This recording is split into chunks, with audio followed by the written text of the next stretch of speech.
Okay, friends, buddies, friends, and everyone else. I do know that the AP Euro exam is coming up soon, so I'm gonna start this new series called KEKW Review. So, if hopefully you've been studying for the AP Euro exam. If not, this is the video for you. This is going to be the AP Euro Unit 1 Renaissance and Exploration KEKW Review. Now you might be asking, what is a KEKW Review? And what I'm going to say to you is, hopefully you've been studying for the AP test for this entire time. But if not, this is the right video for you. This is the KEKW Review. And the reason why it's KEKW is because I'm laughing at your face right now because you haven't been studying. Okay, let's get on with this KEKW Review. Alright, what are we going to learn about today in today's KEKW Review? We're going to be learning about the reasons for the Renaissance, the questioning of past views, the impact of trade, the characteristics and the ideas of the Renaissance, and we're going to learn about church stuff. Alright, now let's get on with this KEKW Review. As you can tell, I really love saying KEKW Review because it's really funny. Alright, the Renaissance. What is the Renaissance and why did it happen? So basically, the Renaissance was a boom.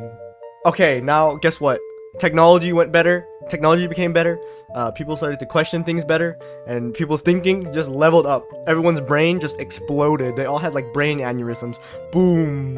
Okay, now a bunch of cool stuff happened. Now what happened? Why did the Renaissance happen? And what happened in the Renaissance? I should have moved my camera. That is not my camera. Okay. So, some of the reasons for the Renaissance is convenient trade routes, right? So, let's just say if a city was in the middle of everything, it had a lot of access. If it was near the water, it had access to, it could be used as an ocean, right? People can go in and out of ports and you can trade and stuff, right? If it was in dead center of everything, good, because then you can trade a lot and you can have a lot of commerce, right? Increased interaction between people. So yeah, being near those cities, being with the ports, being near like Venice, right? It's a really it's in the middle of everything, right? It has a port, it has a land base, right? A lot of people are talking. It's pretty good because then when people talk, like ideas and goods can be exchanged. It's pretty OP. The interest in Greek and Roman literature. So basically Greek and Roman literature had more focus on humanism, right? The actual people themselves instead of the church. Yeah, they looked at the stars and stuff and had like sculptures and stuff. It was pretty cool. The questioning of the Catholic Church is also pretty important because people were like, hey, the church is kind of sketchy. Shouldn't we do something about this? And boom, that's boom, questioning of the Catholic Church. Maybe church isn't all powerful and all knowing. Art, right? So this is your Renaissance art. This is where people start to be more realistic instead of medieval art. Yeah, KEKW Review.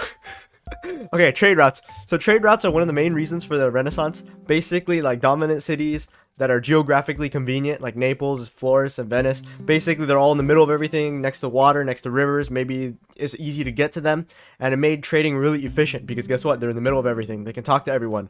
With commerce, ideas, goods, innovations can be spread. Basically, if one guy had a cool chair, hey, show me that cool chair. I'll trade you this cool table. Boom. Now you have the chair, or now you have the table, I have the chair. I can go back and be like, hey guys, look, it's a cool chair. We should copy this. And then boom, that's how ideas, goods, and ideas and goods spread. And with the ideas spreading, right, there's more competition, therefore innovation. Because hey, if you can make a better chair than me, that means my chair business is going to go out of business because your chair is better than mine. Why would people buy my chair if your chair is better? So therefore innovation. Increased economy, let more people have money. Basically, if more people have money, more people live better. And if more people live better, then there's more excess goods.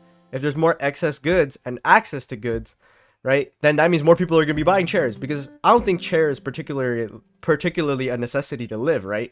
So therefore, if more people have money, more people can buy chairs because chairs are optional and can be seen as a social status. Why is money important? So money is important because if you want to survive, you need to buy things. When you have extra money, okay, this is what I basically just talked about, right? You tend to spend a little bit of extra money if you have extra, right? You spend more if you have extra money. This lets people invest in art and stuff because it was seen as a social status, right? Not having a painting doesn't necessarily mean that you're poor or broke, but having a painting necessarily means that you're rich. Okay, think about it that way. That's pretty good. Some factors of the Renaissance, right? So let's see. Culture. Basically, people wanted people wanted material things in order to better their lives and make themselves appear more rich, right? That's why people bought art. That's why people bought chairs, even though they're not necessarily necessity, right? But they just make you look cooler. So boom, people bought chairs and art and stuff like that. Individuals. So there are a bunch of people who talked about humanism, right? Francisco, he's the father of humanism. Martin Luther, right? Protestant church, the 90-something thesis. 94 thesis, I don't even remember, but he basically just like posted a bunch of things on why the Catholic Church was bad. They got mad at him, they excommunicated him. Well, guess what? The Protestants, right? So that's religion. Society. Florence was the center of the Renaissance because it was in the middle of everything. Again, geographically convenient. It was able to get a lot of stuff, good trade, good commerce. Religion. Christian humanists wanted Catholic Church reformations, right? So basically what happened was the Catholic Church was doing this thing called selling. They were like selling tickets to heaven. I don't remember the exact word for it. You can probably Google it. Okay, so basically the Catholic Church was selling these things called indulgences, which is like a ticket to heaven. You could be like, hey, did you sin in your life? Guess what? Now you can buy an indulgence for a certain amount of money, and boom, you can get into heaven for free. And a bunch of people were like, hey, is that not how heaven works? That's not how heaven works, right? So yeah, basically people were kind of mad that the church was doing some shady stuff in order to get more money. Yeah.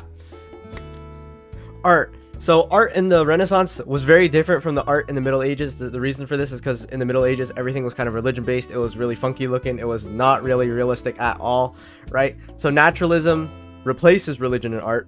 Basically, instead of drawing like Mary or like Jesus, they draw like an actual person. You can see this because, you know, they do this like front facing pose, right? The ditching of the frontal view, they actually start drawing people from the side POV, right? So it's not just like straightforward and not always in like a super godly heavenly look, right? And only the wealthy could afford art. This was, again, because art was a social structure, kind of social status thing, right? Hey, I'm rich, so I can buy art. Boom. Not bad, right? Okay, pretty good. Exploration. Advances in technology enabled exploration. So this is your better sails, better ships, right? The compass is one of the big ones, and it guides explorers in their navigation and in their explorations, right? Monarchs saw 3 particular benefits for exploration. We actually cover this in Gold, God, and Glory. Basically, what gold means is it's financial benefits. It's like, hey, so-and-so has a lot of gold. Maybe we can go there and steal it from them, and then bring it back, and boom, we'll have a lot of gold, right? God, hey, we should spread Christianity to these people, or we should spread Catholicism to these people because they need it, right? Glory, I want to go there and I want to take over just to be good, just so I can be cool, right? That's Gold, God, and Glory. Okay. I guess that's all. This unit is not super important in the AP test itself, but it's just nice to know this information. So I guess that's it for this episode of KEKW Review. See you back here next time, and good luck on the AP test.